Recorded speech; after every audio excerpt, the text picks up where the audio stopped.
Welcome back to another video, everybody. It has been a long time since we've done one of these. Well, not a long time, but quite some time. We have some activity going on around the globe that needs to be discussed so that you know what's going on. And first, we want to start on the East Coast. And this is another earthquake in 2.2 in Townsend, Tennessee. And there was that one in Oak Ridge and in Rutledge, as well as this little swarm up here in North Carolina. It is pretty common for one to happen in Tennessee because, the Appalachian Mountains there, but you still don't see a big amount. And so this uptick, this 3 that we've seen is considerably worrisome on what could be coming, because you could see 20th, 21st, and then 23rd. That's only a 2-day difference. And these are pretty big too. These aren't small ones. These are 2.4, 2.2, and a 2.2. Anyways, for Oklahoma, there was a 2.3 in Ratliff City. Still nothing on that fault line right there, that Mears fault, but there was a 2.3 in Ratliff, at 1.9 up here in Newcastle. A lot of weird areas lately. Some swarming up here in Watauga, 2.6, 2.1. And just a warning here, I'm probably going to miss stuff because I haven't done this, I think, since the 21st. Not sure. Looks like we had a 1.8 near Floresville, 1.8 near Fallerton, and a 2.3 near Dilley.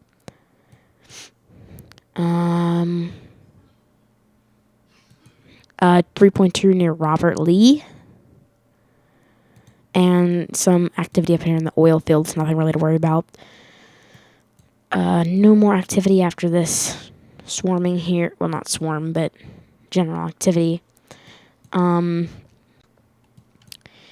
Utah, after that little bit of swarms here in Milford on the Mineral Mountain Fault, nothing new here in Utah. Pretty quiet, actually. Idaho had a small 2.7 near Smiths Ferry. That fault was pretty active. The Sawtooth Fault was pretty active. And if you actually go into satellite mode, you can see pretty mountainous area there. So earthquakes are pretty common. For Montana, there was 3 earthquakes at 2.0. Well, actually, that says Spencer, Idaho, but it's Montana. 2.5 in Livingston, Maine, and a 2.5 near Swan Lake. So pretty active up here, honestly, in Montana. For Nevada, there has been some casual activity down here. Negative 0.1, negative 0.4, negative 0.3. And I just want to let you guys know, I cover every earthquake. Even if it's a microquake, I cover it. And that's because I don't care if I have long videos, and I'm not trying to compete with anybody else. I don't care if I have lower views than anybody. I'm doing this out of my pure want. I want to do this, and I know this is a yap session, but I want to do this because this is cool, and it's informing people too. 2.3 near Alamo. Still some activity up here turns Goldfeld.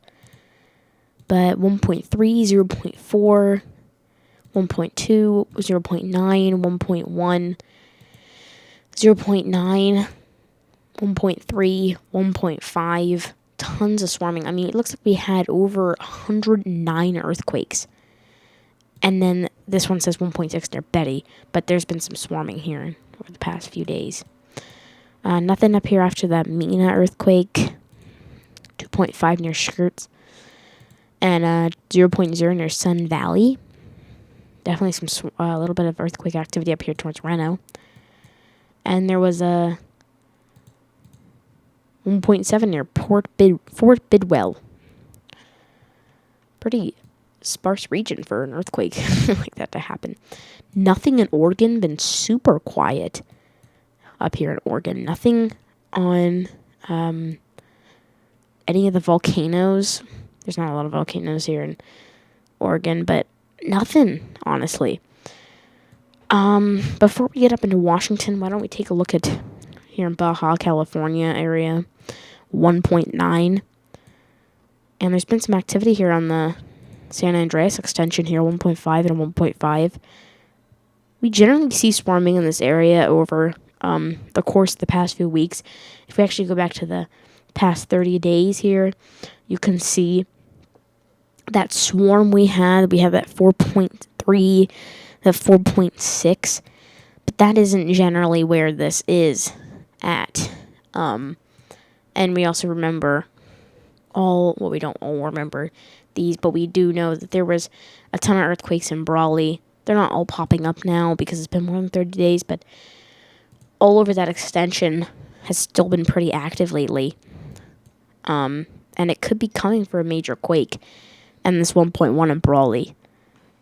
And that's right on the Brawley seismic zone, which is an extension up into the San Andreas. So some people can say, oh, well, it starts in Brawley, and others say, oh, it starts near Calipatria, which is the closest to, well, Nyland is the closest to here, but some people compete and say it starts in other places. We've had a bit of swarming up here towards Borregos or Octillo Wells, 1.0, 1.2, 1.3, a couple microquakes here, 1.0, 1.9, or 0.9 and 0.7, and an isolated one here, 0.8, and then up here, Salton City, 1.6, 3.6, and a 0.9, which isn't on really any fault. I guess the closest fault to that would be the San Jacinto fault zone, the Anza section Clark fault. But I wouldn't say there was a full rupture at all. And the San Jacinto hasn't seen anything, really. 1.5 near Lake Henshaw, and there was a 0.9 near Lake Henshaw as well. Here, just came, literally the last quake that just popped in. 2.5 near Borrego Springs, 0.8, 1.5, 0.7, 0.7. That swarming finally stopped. It looked like we had about 61 earthquakes. Well, actually about 50. And here is 0.2 in Anza, 0.9, 0.5, 0.3, 0.2, 0.7, 0.6, 0.7 near Idlewild, right on that San Jacinto there. So that does have those little small microquakes.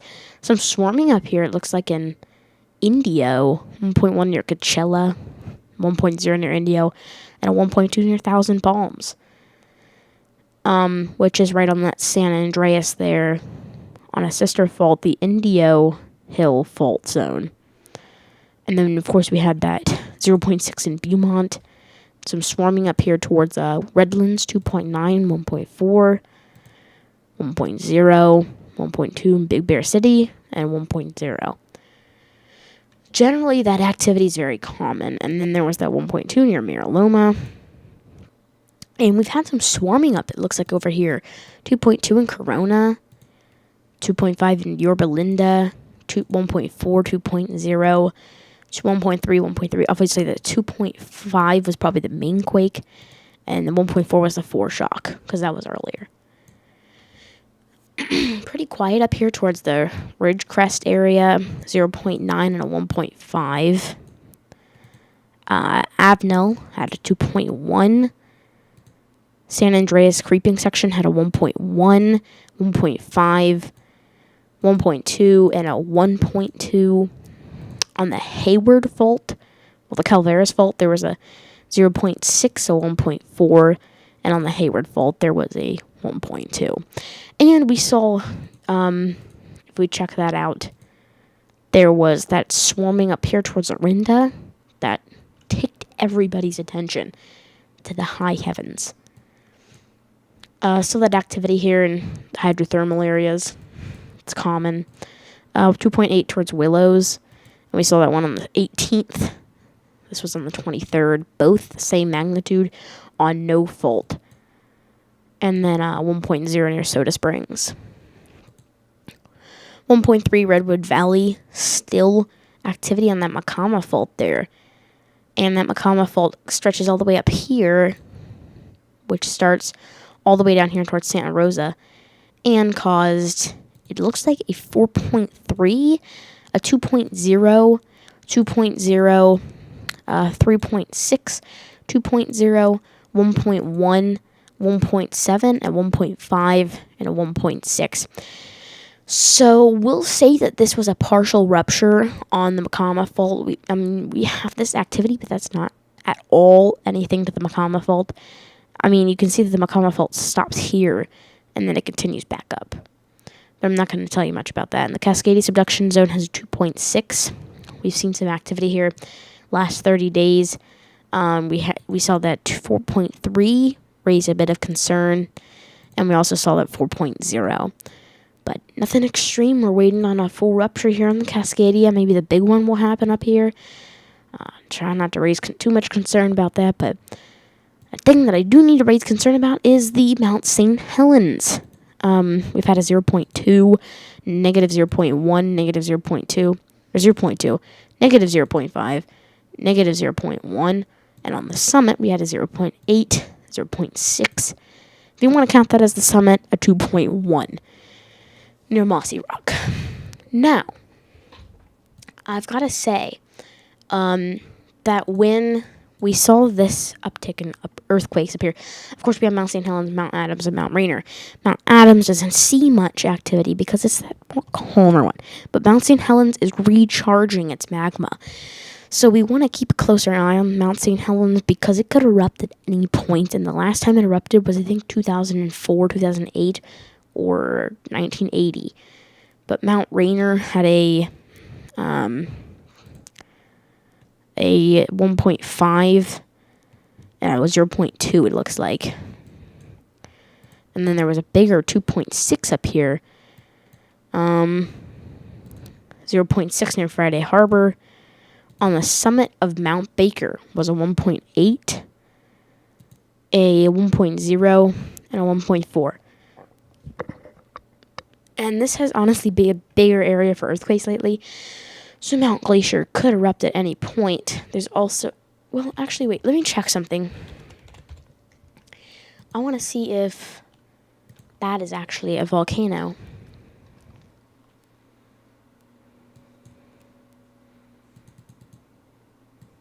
Yes, it is. It is Mount, Baker? Yes, Mount Glacier. Mount Baker has been seeing those earthquakes lately.